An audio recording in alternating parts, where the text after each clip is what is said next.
Hello, and thank you for joining me for another episode of Anahita TV. Today, I'm going to teach you some really easy ways to increase your vibration environmentally. The vibration of your environment, which in turn increases the vibration of you.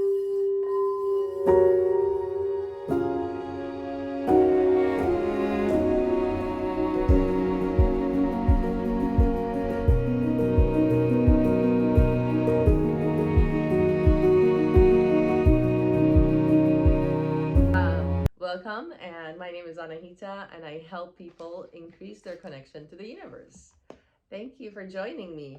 One of the things I found myself was that, I was attracted to scents always, and I didn't know what it was. And one of the things I've learned is that when you smell a scent, it brings you into the present moment. So if you are um, in a negative space, just the spray of perfume, just by, this is a very simple act, just by doing this, your senses are everything. Our senses, sight, scent, the ability to smell, taste. This is why one of the bad habits that we have is when we feel down or low, we grab food to eat, because it involves all our senses. It's your taste buds, which connects your nose, and also, food, delicious food looks good by sight, so it involves everything. And it could be a bad habit if we are overeating. So one of the best ways to increase uh, your vibration without having to overeat, just like I did, a spray of perfume. It brings me into the present moment. And another thing you could do, I have a list of six. The bonus one, number seven. Wait till you hear that one. That one is amazing. It's actually a healing remedy as well as increasing your vibration. Number one, I put flowers or plants in your home. That's, if you can't afford to do, because flowers die over time, what I would do is a plant, a house plant. And learning how to take care of a house plant is very, very important. For me, I was the killer of house plants for a long time. I couldn't take care of houseplants. They would constantly die, and now I know why. I think what it was is that my vibration was low, so that the plant couldn't resonate with me because I was watering it on time. And one of the things I would do is I wouldn't connect or look at it, or it's a living being, so you have to actually connect with your plant, or put it in a place where it gets plenty of sunshine.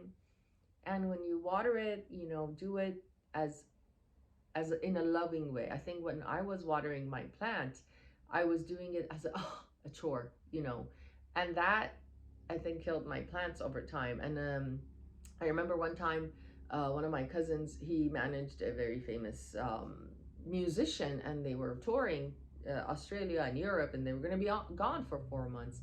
He didn't ask me to take care of. He's kind of like the type of person that he's afraid to ask, so he'll wait last minute. He just dumped the flowers in my house and said, "Oh, someone's gonna come pick it up." That was his way of saying, "You're gonna be taking care of these plants for the next 4 months." He said, "Oh, I have a friend who's gonna." I said, and he said, "These are the singer's babies. He loves them so much. He sings to them, and he didn't have children, so those were his babies. There were like 50 plants, and I kill plants all the time at that time. This was 15 years ago. I don't kill plants anymore. It's something I've learned to fix over time with my, increasing my vibration and figuring out that you need to give love to your plant." So he brought them in, and one by one, they died. I only had three, and they had like really ugly, like really like one or two leaves left on them. They were horrific. And one by one, they all died. And I felt so horrible every single time one of them died. I was watering them. He told me just once a week water them, but I wasn't singing to them. I don't know how to sing. They were used to their person, to their guy.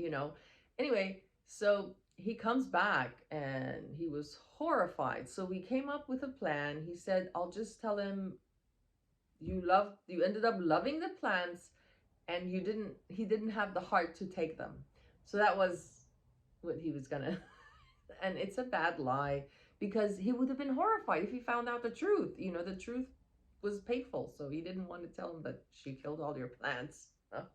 Anyway, so that's my story. And learn how to take care of plants. That's a, you know, if that's something you don't know how to do, I made it my mission, because it was important to me, because and but if not, if that's not a thing you want to do, just buy a regular plant, house flowers in a vase. These have lasted me a week. My friend actually gifted these to me last week. She came over for dinner, and I'm very happy to have them. All right, we're gonna move on to number two. Number two is by having deodorizers in your home. By having deodorizers in your home, it's something that attracts all the negative energy, uh, all the bad scents, or we go outside, we come in, we bring in the energies we picked up from other people and other places that have low vibration. And that this deodorizer is actually something I make at home. I'll show you. What I do is I take these yogurt cups, they're glass, and I put in what is this called again? I put in baking soda. I put in baking soda, and I have these, like, I have lemon and peppermint oil. It's essential oils. I love essential oils. That's one of the things that is amazing for your home. I put 10 drops of lemon oil, and I have orange oil as well. So it's up to you. What you like, what you enjoy. There's lavender. There's I'm gonna do peppermint. Peppermint and lemon smells good together. So I'm gonna do 10 drops of peppermint. All right, I'm just showing you how easy it is. That's why it just takes a few seconds. And then I have a little wooden spatula. I mix it all up together. And this is something that I make. I put one in the bathroom in a corner. And then I put one also in my bedroom, under the bed. That's a good way of picking up negative energy, and, just increases the vibration. And within 2-3 months, you can, if you like, you can keep adding monthly some oils to it. But even just the baking soda, it actually absorbs the negative energy and it's a home deodorizer. The oils are just the extra, are extra. So you can actually create this. It's just a yogurt cup. So I just throw it out or recycle it. Just throw this in the stuff inside in the trash and recycle this. So very easy. That's number two. Number three, I have, home fragrances that we make by us. So what you just saw, I made a home deodorizer. Now we're going to show you how to make a home fragrance. So with the home fragrance, it's also extremely easy. We're going to make one right now.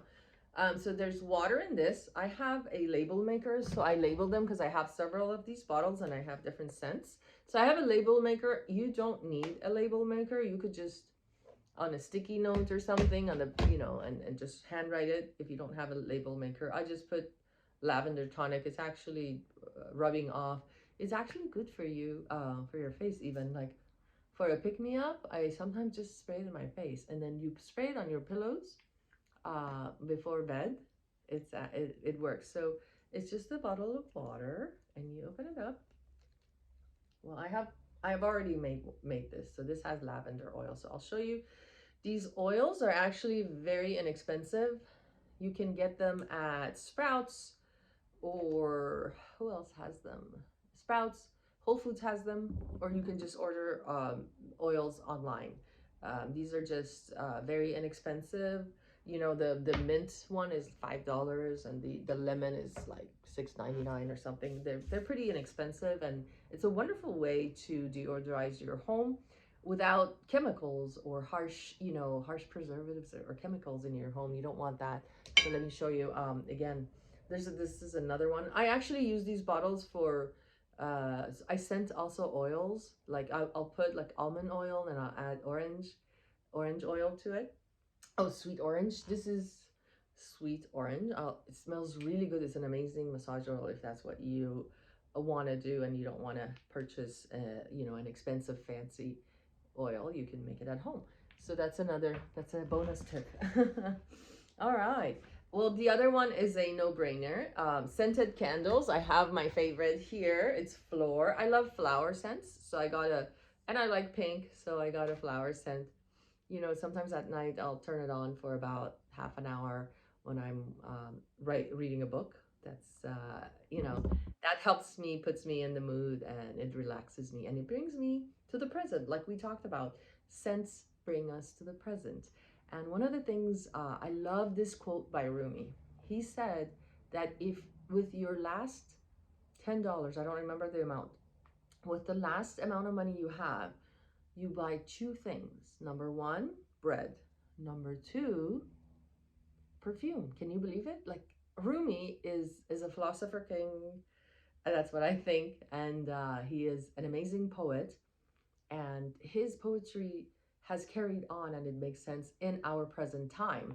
And he said, that's the most beautiful thing. I never even thought of it. And now, today, I was thinking, why would he say that? Then I realized, when you are in the present, you create your present. And if you are poor, or if you don't have money for that time, he said, with your last money, buy bread to eat that moment, and perfume. And the perfume is because it brings you in the present, and you forget your past, and you forget your attachment to your victimness or victimhood. Excuse me, that's not a word, victim.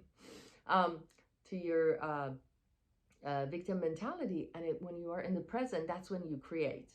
So that's how I interpret it for myself. I actually teach a poetry class at the Los Angeles Library once a month. I started it during Zoom. During the pandemic, and we do a Zoom class, and it's been amazing. And I've learned a lot from my students. It's been a wonderful experience. So that's why I'm a little bit into poetry. Number five, well, I showed you in the beginning. Number five, I put perfumes. This is, I don't necessarily have to go out to wear my perfume. Sometimes when I'm home, I'll spray it on myself, and it makes me feel good. As a woman, it makes me feminine. If you're a man watching the show, for you, I'm sure it makes you feel great, and attractive, and just the sense. It may resonate with you when I've seen some men that have a lot of cologne. Some have a few, and they don't like too much of a scent, but that even that small amount of scent changes your vibration, and that's why you resonate with it. That's why you enjoy it and you like it. So that was number five. Number six, a scented oil diffuser. I've had these in my home since 10 years ago. And let me show you what they look like. This is one. I have one in my bedroom, and I have this one in the living room. So basically, it opens up, you put water, and you put the perfume, the oils that we talked about, scented, yeah. So these oils that we talked about, the natural, and then so you put them in here, and voila, and you plug it in, and you've got a home deodorizer. So today is scent day. The other thing I wanted to tell you, last but not least, this is the most important one. It has so many benefits, I don't even know where to begin. It's a piece of wood called Palo Santo, and I'm going to show you how you do it. It actually have a little candle here, so I'll burn a little bit of it. It doesn't burn for too long, so you always have to keep taking it back to the candle if you want a longer scent. So I blow on it a little bit, make it burn more, and it creates this very beautiful scent, scented smoke. And I'll share with you some of the benefits of it. It's actually used during cold season. It apparently, when it's in the air, it kills the germs and the bacteria that create colds. So it's something that I would recommend that you do daily during the cold and flu season. And if you forget daily, even every other day or every third day, it's perfect. It's actually spiritually cleansing. So when you have it around you, so this is, I don't know if this is myth or that's what they say. it brings angels to the home. So I'm not sure if you guys believe in angels or what your uh, thoughts are on that, but it clears the energy of the home, and it allows the positive beings to enter your home. So that's what I hear. That's I don't know if that's true or not, but that's what I hear. It clears negative energy. It actually inspirational. It inspires creativity, love, and abundance. So once you have this in your home, it elevates your vibration, and when your vibration is elevated, you become more creative. You become more loving, and you allow it actually very restful to the body. I get again, it brings me back to the present moment, and it, I see that, like, the shift in my voice. I became someone else. I became more relaxed. It connects, it makes the connection that you have with spirit deeper. That's another thing that I hear Palo Santo does. And also physically healing. There's so many benefits this has, and guess what? How much they cost?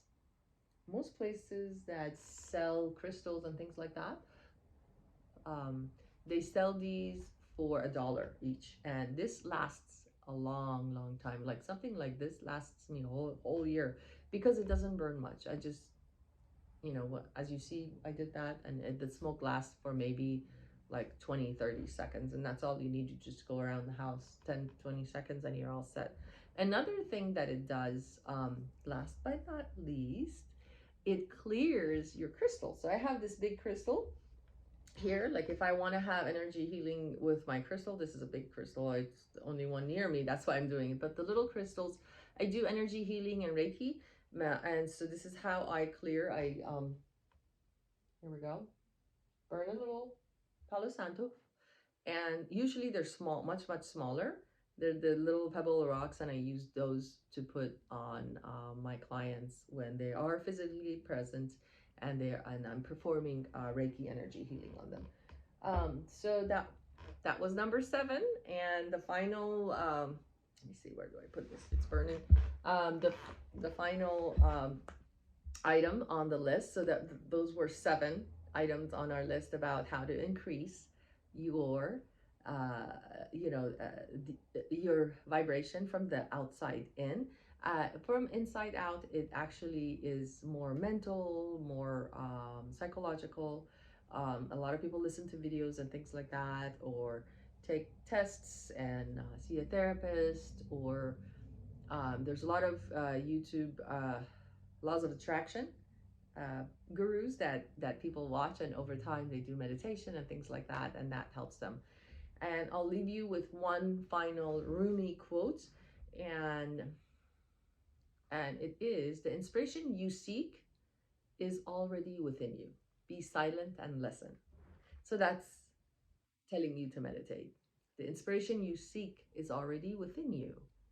Be silent and listen. So when you listen, you find out who you truly are, and you can act on it after you find out who you truly are. So that's, as I'm segregating into the next episode, which will be about meditation. Thank you for joining me for another episode of Anahita TV. I do appreciate you, and if you like the video, please click the like button and subscribe and hit the bell notification so that you know that the next time I make a video. Thank you so much. Kisses.